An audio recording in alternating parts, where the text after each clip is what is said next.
It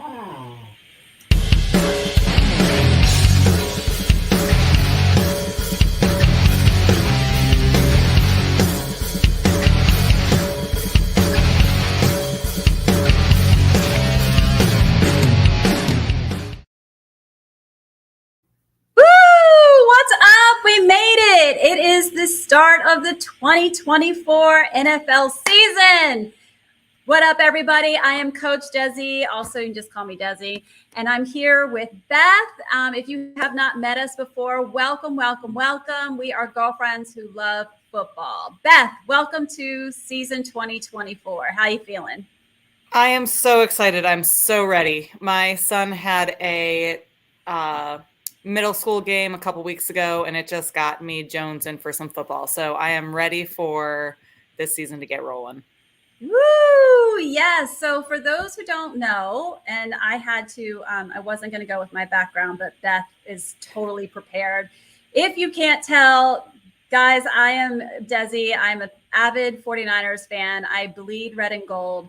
And we just, so I will have some favoritism here. I'm not even going to lie. But I am also a physician assistant. I've been practicing for almost 25 years. And so a big portion of what we're going to do on this show is also talk about injuries. Hopefully not too many, because there were some very disastrous ones last year. But Beth, let's share a little bit about you. Yeah, I'm a physical therapist, mom of two, and a diehard Bills fan. I am part of the mafia for sure. Desi and I last year took a last-minute road trip to watch a game. So you never know what's going to happen around here when football is involved. That was a wild day, Bills Mafia. Much respect. That's all I can say. Much respect. And we are upping the ante this year. Yeah, the 49ers are playing the Bills in Buffalo in December at night. And I think we're going to do that. I'm already looking for new winter boots because my feet will not survive that evening. Anybody that I know back in Buffalo still, hit me up. Maybe we can do some tailgating beforehand. Yes, that'll be a blast. Well, I have a little something I want to share with you, just because we're all jonesing here. Let me see if I can share my screen. For those of you listening on audio, you can always check us out on YouTube to be able to see all this wonderful stuff that we have going on here. This is for you, my friend, and all of you out there who just love football. Let me see if it's going to come up. Here we go. Can you see it? Yeah. Can you see what I got going on here? Here we go. This one's for you.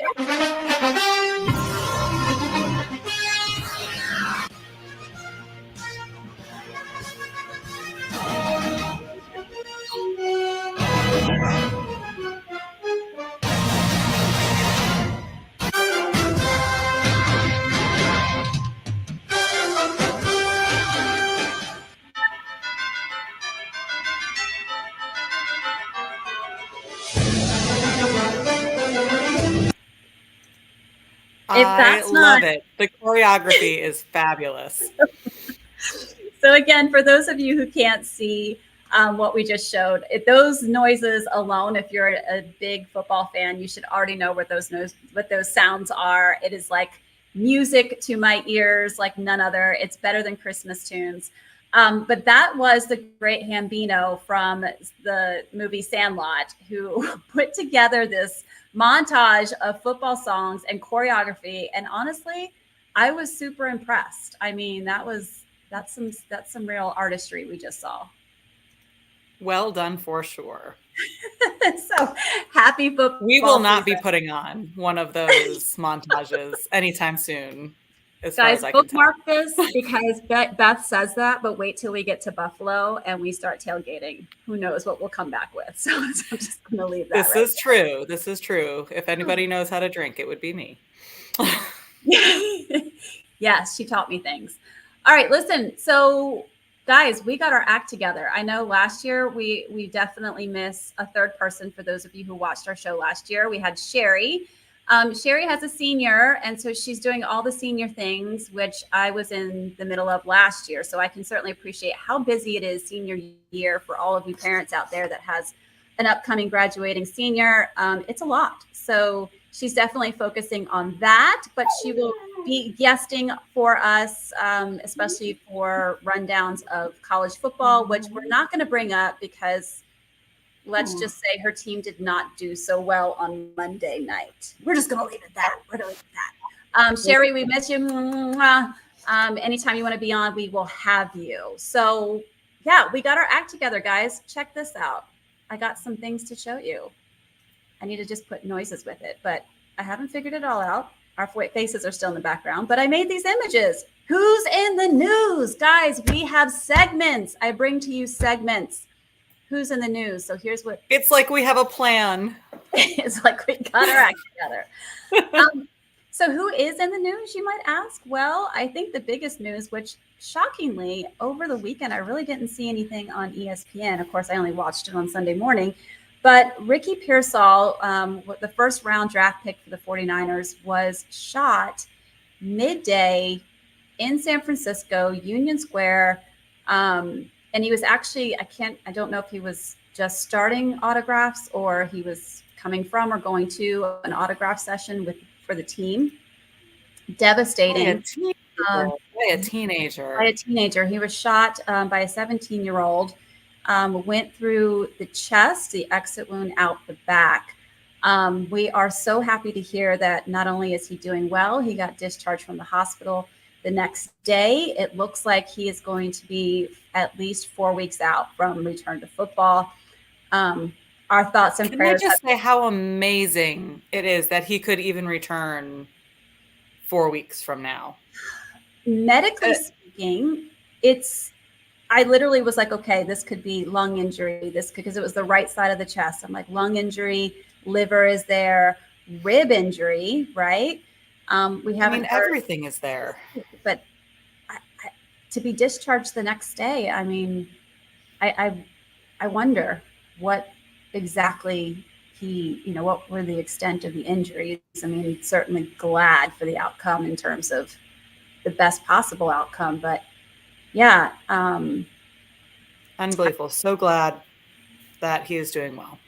Yes. And cannot wait for him to fully recover. And the stories that I was hearing about all of his teammates and coming out to support him and be with him during that time, just a testament to what these guys, how they care about each other. I think it's really, we forget how much of a brotherhood it is for these guys. And so it's been nice to hear. I love that you said that because right around all this was happening, Brandon Ayuk, he was holding out. Trent Williams was waiting on his deal. Christian McCaffrey with a calf strain. Even Ricky Pearsall himself was dealing with injuries, shoulder subluxations, hamstring injury earlier before that. There's a lot going on. And this kind of just helped center, I think, everybody and realize what is most important. Brandon Ayuk had signed his deal, I think, right before this happened. Trent Williams signed. But to your point about brotherhood, Trent Williams actually said that was part of the reason why he came back was, just the realization of everything happening. So, again, it is a brotherhood. I am appreciative that Ricky has that. I look at these things now from a parent's perspective.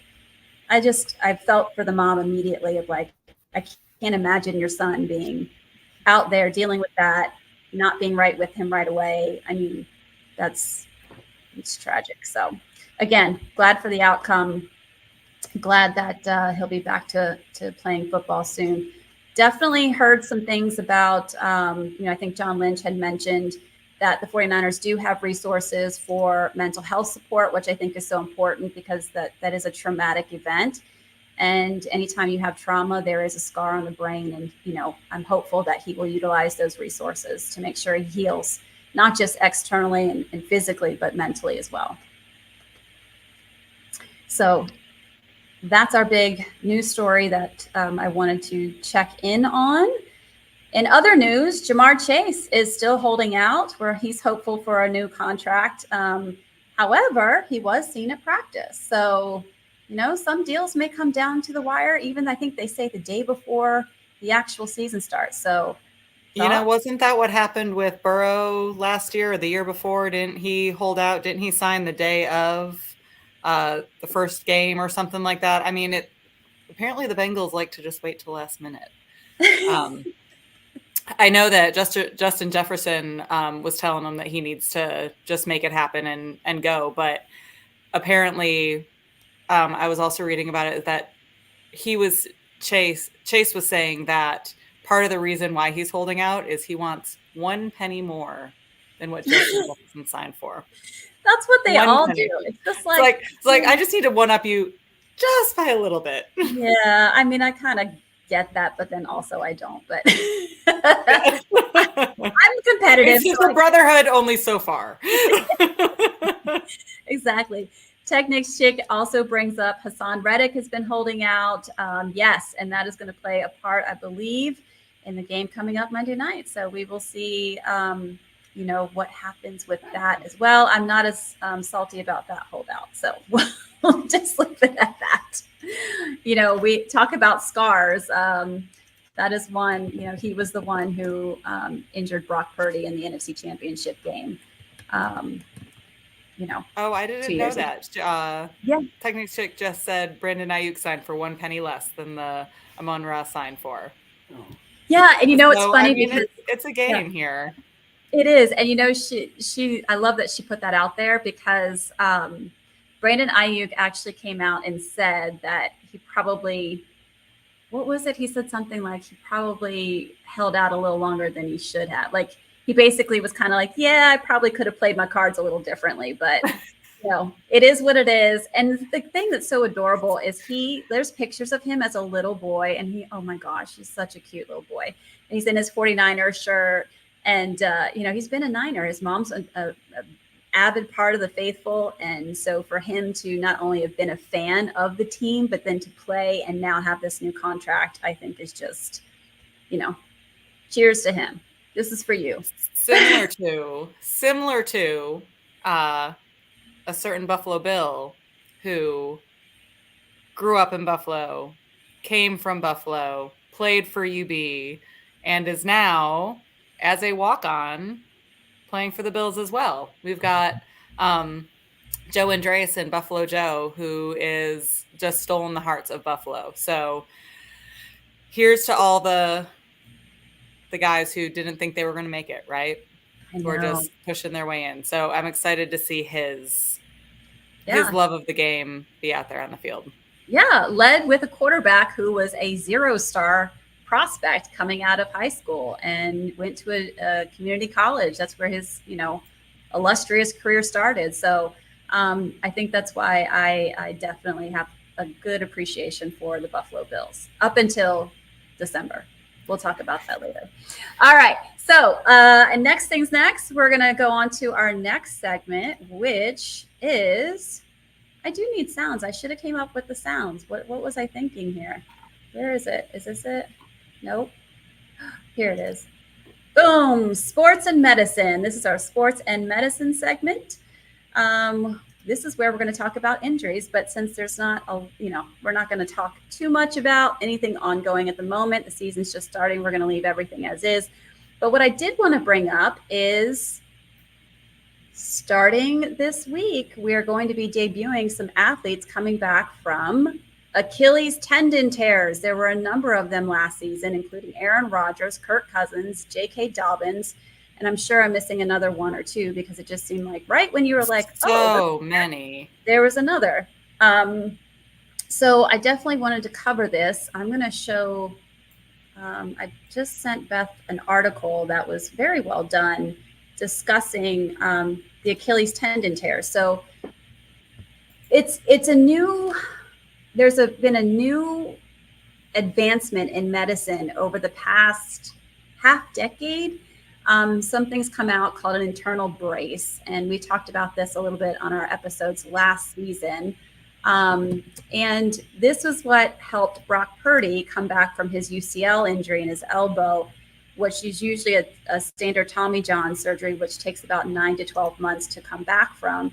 He was able to come back in 6 months, utilizing a repair with the internal bracing. Now, the same type of material can be utilized in an Achilles tendon repair, And if you recall, towards the end of last season, there was a lot of talk about Aaron Rodgers coming back miraculously from the Achilles tendon repair. And, I don't know that I read a specific article that he had the internal bracing, but I can assume that because this is such an incredible surgery. Beth, did you get a chance to peek at the article? I did quickly. It was nice to see. It was interesting to see the difference, particularly in the rehab time between Yeah, the I'm going to two. bring that And up. it made a lot of sense reading the information about how typically you're in a boot for 12 weeks, right?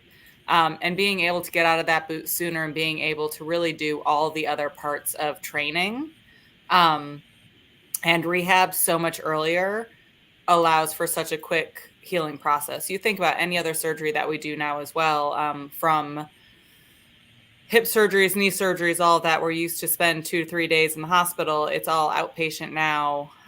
We're doing these surgeries now with different techniques that allow us to get moving faster. And it really is a testament to movement is really the key to rehab, as much as we want to say that it's sit and rest and stabilize. It's not necessarily always that. It's the best medicine is to be moving. So it's really neat to see. Yeah, what I found interesting in this article was that, to your point, getting moving quicker is better. So, for instance, in an Achilles tendon tear, if you're not able to really do much with that leg, say in the older days, which is so wild because they're talking about like maybe 8 years ago, we were treating Achilles tendon tears with 12 weeks in a boot, like you said, as the initial start of healing. You wanted that to really heal in scar tissue to be there before you started to the mobilization phase. So in the boot, while you're there, you're losing everything else, your glutes, your hamstrings, your quads, your Achilles, like, or not the Achilles, the gastroc, your calf muscles, everything's just kind of going, you're losing all of that muscle. And so not just, when you're thinking about just the injured part alone, it's bigger than You're that. So rehabbing when the you, whole leg. You're rehabbing that whole side of the correct. body up into the Yes. core, everything. You have to rehab Right. from the beginning. Yeah. So this article was done by a physical therapist, talking about Cam Akers, who tore his Achilles back in 2022, and he did have the internal bracing procedure done. And this is just an interesting. He does kind of like a side by side from 5 weeks out from surgery. In the older open procedure phase, they would still be in a boot, but Cam Akers was, because he had the internal bracing, was already walking on a treadmill at 70% of his body weight without a boot. So that's already a striking difference right there. Then 3 months out from surgery in the open When you're procedure. just getting the boot off. That's Correct. just when you're getting the boot off at 3 months, Yeah. typically. Cam Akers is doing ladder drills. Ladder drills, agility Yeah. drills. It's unheard of. Crazy. And that's a lot of stress for the Achilles. 4 months out from surgery, the open procedure, they're just starting to get weight bearing, just starting to weight bear. And Cam Akers is doing single leg hopping drills, right? I thought this was just so fascinating. The last thing they have here is 5 months out in the open procedure. He's just starting to get stronger and starting to do some higher level strengthening, but nowhere close to 100%. Meanwhile, Cam Akers returns to practice in limited fashion. So that's 5 months out from surgery. Yeah. So this is just incredible. It's changing everything, not just the athletes return to sport, but if you think about, drafting, and now can they look at prospects that have had these injuries in college and think differently about them coming into the NFL? There's a lot more that's going to go into this. And I've been following this so closely because I just think it's the geek in me just loves it. So with that said, Beth, in your professional opinion, how would you apply that information now? Cam Akers was like early 20s when he tore his Achilles. And we're now talking about Aaron Rodgers, who's over 40, Kirk Cousins, also in that same age bracket, and J.K. Dobbins, which he's not a quarterback, he's a running back. So what are your thoughts about, if these athletes had internal bracing, what can we expect potentially from these athletes in this season? I think it's a catch-22, right? So we all know as we get older, things don't heal quite as quickly, move quite as fast as maybe if we were in our 20s, right? Um, the thing is that these are elite athletes, right? And they've got the best of the best to help train them and bring them back to optimal performance. And I really like, I listened to an interview with Kirk Cousins, and he was, because I'm not going to listen to an interview with Aaron Rodgers, sorry. Um, maybe later in the season. We'll address that later.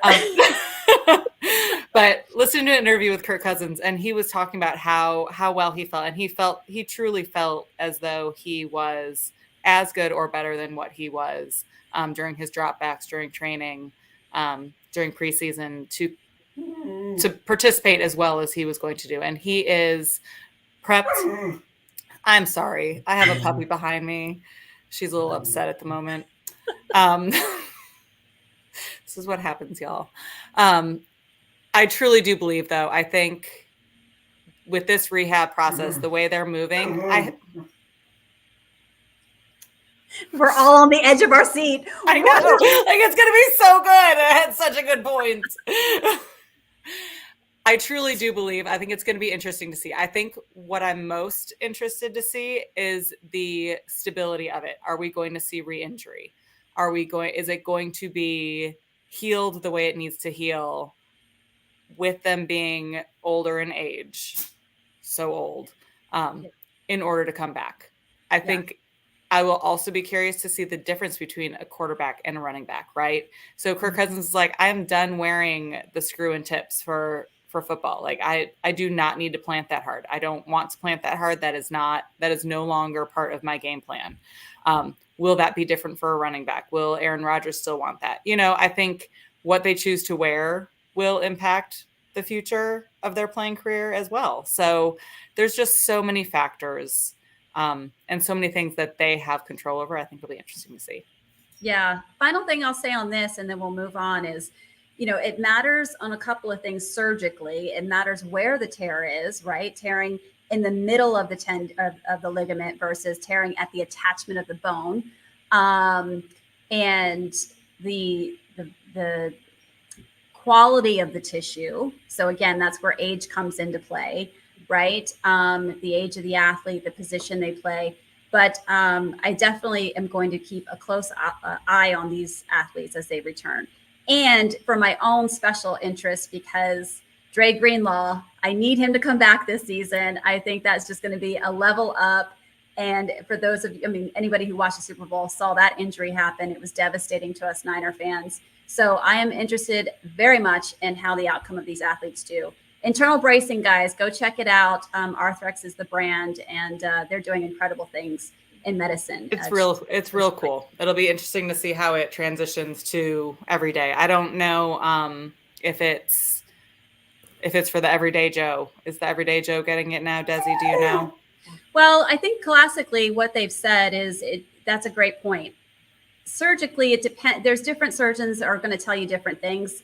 Usually you don't repair an Achilles tendon on somebody who is like 65, typically, right? Unless they're really a higher level athlete doing, I don't know what you're doing at 65 as maybe pickleball. I don't know. Listen, I'm not knocking pickleball. I actually enjoy it. 65, if anything that you're doing is high level at that point, I'm in. Yeah, they're saying that the Achilles can actually scar in. You can be functional with an Achilles tendon tear that just heals in a boot and scars in. You don't necessarily have to have surgical repair of it. So to your point, again, that's where age comes into play. 40, these are athletes that are 40, like 20 years ago, we weren't talking about 40-year-old football players on the field. So this is kind of just the revolutionization of medicine always leads to more, positive changes in athletes and day-to-day people. And so again, we're going to keep a close eye on this, guys. Achilles tendons, let's see what happens with this new type of surgery for these guys. All right, Beth, friend, I promised everybody, this is what I use for advertising. We talked about a new segment that we are bringing, Cocktail Mocktail Minute. So let's talk about what you got in your hand, friend. What do we got? So we decided to come up with, because I typically have a glass of wine in my hand when we're here, right? At least last season I was, and we thought we thought it would be more fun to kind of come up with a drink, a cocktail, a mocktail, something that hits up a team for the season. Each week we'll pick a different team, different drink, and some of them will be very fruity, like the team. Some of them will not be fruity and be more brandy based and things like that. In any We'll hit case, everybody's taste bud style. we're gonna hit everybody's taste buds, and in this whole process, Doggy wants a drink. now we've got two dogs in here, so that's what we've got going. So the plan is that we are going to do a cocktail and a mocktail, because my kids are now super excited about making drinks. So that's what we are doing now on the weekends. I make a cocktail, my kids make a mocktail, and then I share them with you. So I don't know if it's good parenting or not, but here's where we're at. This week, I'm choosing the Baltimore Ravens. We're doing the Ravens Royale. It is vodka, honey. Thank you for putting that up. Lemon juice and sparkling wine.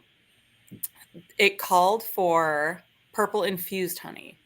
And upon research, purple infused honey is made literally by a small group of bees in North Carolina.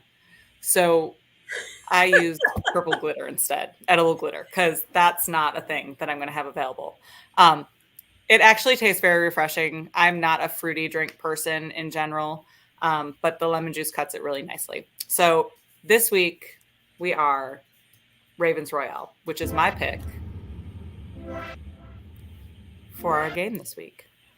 Woo! All right, all right. I love the purple glitter. We just need to pause for a moment and be like, shout out to my girl who figured out purple glitter as a good substitute for purple honey. Like, I don't. All right. There's a little blackberry syrup as well, but yeah, it looks more blue now. But how does it taste?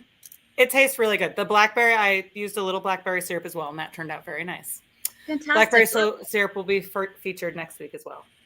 All right, Ravens flock, go ahead and get that on your tailgate recipe list. So we'll be posting that to our social media. We'll put it on X, Twitter, whatever you want to call it, and we'll put it on Instagram as well. So you can have the recipe and rock out to the Ravens Royale. All right, next segment. I'm just so proud of us. Listen to this. That next segment, we got it going. So this one, we're pretty much just going to announce. I do have a picture that may go with it this week, but we got Rate the Fit.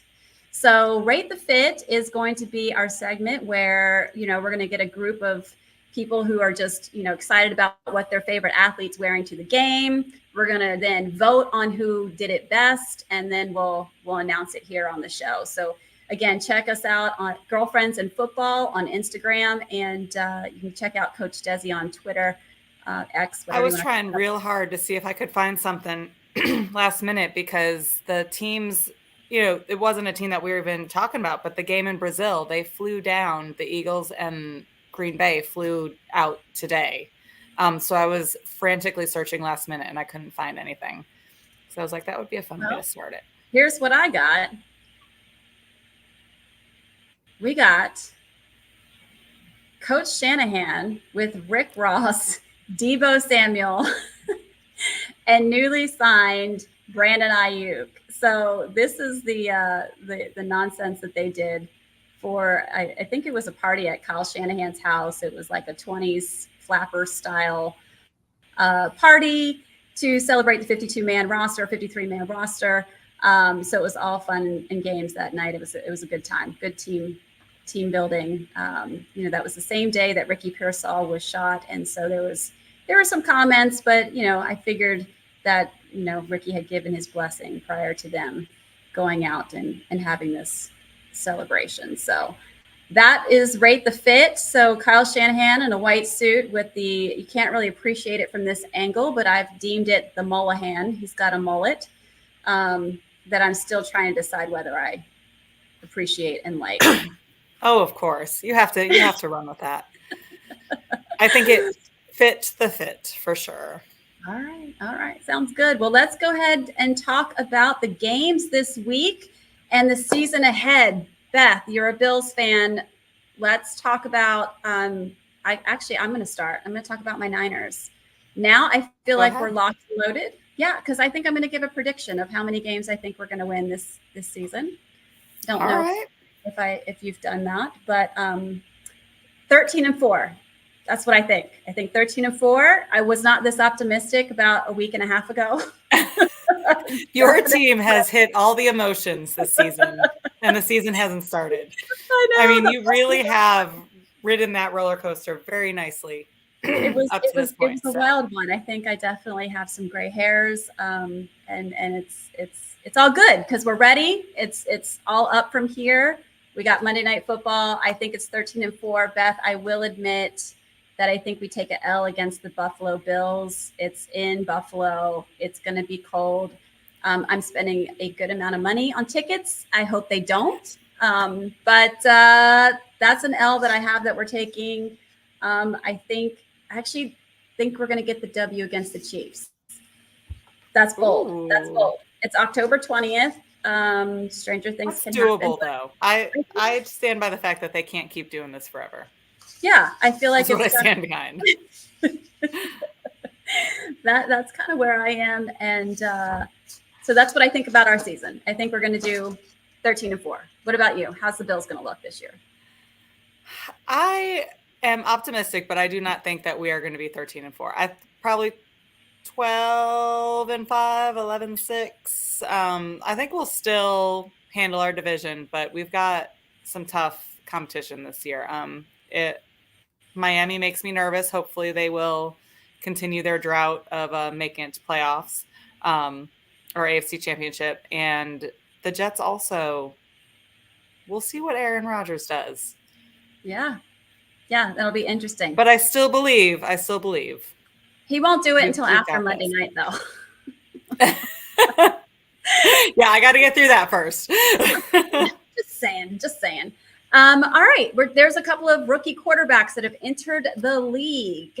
First round draft pick, first overall, Caleb Williams playing for Chicago. We've got Jaden Daniels, who is he was the number 2 guy, who is now playing for the Commanders. We got Drake May and Patriots.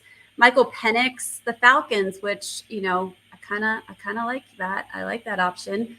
Um, Even though we We know just he's didn't going to get be to see number him. 2. We didn't get to see him at all during preseason, so that's my concern. He didn't get a whole lot of touches during preseason. Well, he's going to be, he'll be behind Kirk Cousins, and I think that'll be a good. Like, I'm hopeful that he can actually get an education before he steps out on the field, right? Learn behind someone who knows, grow within what you can do with the team behind someone who's got that experience. And I think Kirk Cousins is just such a stand-up guy. I think it's going to be a great mentor for Penix. We got JJ McCarthy in Minnesota, which we know he's going to be number 2. And then you got Bo Nix playing for the Broncos. So Caleb Williams, I mean, what do you think about the number 1 overall in Chicago? I would say between Caleb Williams, Jaden Daniels, and Bo Nix. So Chicago, Washington, and Denver, who's going to make the biggest splash this year? Does Chicago have a good enough offensive line to keep him safe? I think is probably my main concern for Caleb Williams. You can be the best quarterback ever without a good offensive line, we're not going to get very far. So we will see. I do have high hopes for him. He is probably my favorite out of those 3. Let's see what they can do. All right. All right. I mean, I don't know because I don't watch a lot of preseason. I'm actually superstitious, so I try not to even watch my own team preseason, but I did watch a little bit of Bo Nix playing with Denver. Um, I'm not sure. Jaden Daniels could be a sneaky one. I don't know why I don't want to just give it to Caleb Williams right out of the gate. I got to examine that and understand why I'm that way. Well, Denver isn't starting Bo Nix, are they? Yes, They are. they are. Okay. Yeah, I think they named him as the I starter. believe you. Yep, that's what happened. So I think because that was the other thing when I was watching that preseason game. I'm like, this is why I don't watch preseason, because who's their backup is oh gosh, who's the guy that was in New York, played for the Jets, was horrendous when Aaron Rodgers went out. Everybody was like trying to what is I see his face. He's got the puppy face. Is it I don't not have Mac it. I don't Jones? have it. I always want to call him back Mac Jones. I'll have to. It'll hit me any moment. But I don't know. My brain is on shutdown. I see his face. It's one of those faces. Technics chick, can you help me out? Zach Wilson. Zach Gosh, Wilson? I always want to call him Mac. So yes, Zach Wilson. Zach Wilson is definitely. When I was watching him in the preseason game, I was like, see, this is why I don't watch preseason, because he looks amazing right now. And we all know that's not what he looks like. That's not what's going to happen. So it's like, this is why I don't watch preseason. Well, I mean, our backup is Mitch Trubisky, so we're going to make sure that Josh stays healthy is what we're like, do. But you guys got Superman, so, you know, it's all good. It's all good. You just got to keep him healthy. Yes. All right, guys, it's almost time for the end of the show. We're going to pick the game of the week. Let's see. I think I made an image for that too, because I'm on it. Game of the week. All right. So love it. We're going to run through the options here. So tomorrow night is the season opener, Ravens at Chiefs. That is an interesting game. Friday, like you had already mentioned, is Packers Eagles. And then our Sunday is back. Hallelujah. Hey. Panthers Saints. We got Titans Bears, Patriots Bengals, Jags Dolphins, Broncos Seahawks, Browns, Cowboys and the Browns, Rams Lions. That's a repeat of a playoff. That's going to be a good game. Yes. Vikings, Giants, Texans, Colts. You guys, Bills play the Cardinals. Steelers, Falcons. I mean, I'm excited to see. Atlanta has put a lot of money into their team this year. They have spent a lot of time curating this team, and there's a lot of energy put into it. There's high hopes here in Atlanta, so I'm very curious to see this game. Yes. For educational purposes. I'm not sure I would call it game of the week, but educational purposes as curiosity. Exactly. Raiders, Chargers, Commanders, Bucks, and finally our Monday Night Football game, the Niners, Jets. So there's a lot of different options here. This is a big entree. About lots of different options on this tray that I'm about to serve you. What do you think? What's jumping out at you? What do you think the game of the week is? I'm Ravens Chiefs. I want to see Lamar Jackson just make it happen. I think revenge is served this weekend. So King Henry has joined the Ravens, so they got themselves a stud running back. Mm-hmm.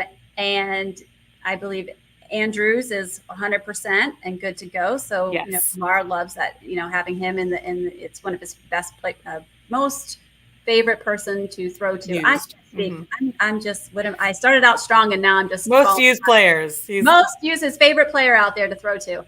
And then you've got their amazing linebacker tandem from last year has been separated. So Patrick Queen is no longer with the Ravens. Right. So it'll be interesting to see how the middle of defense looks on the Ravens now. Yeah, I think this is a great option. Ravens, Chiefs, you know, we'll see what the Chiefs are about because they've definitely reloaded. They've gotten a little bit stronger in terms of their wide receiver room. And, you know, the one thing we didn't want them to do was to get better.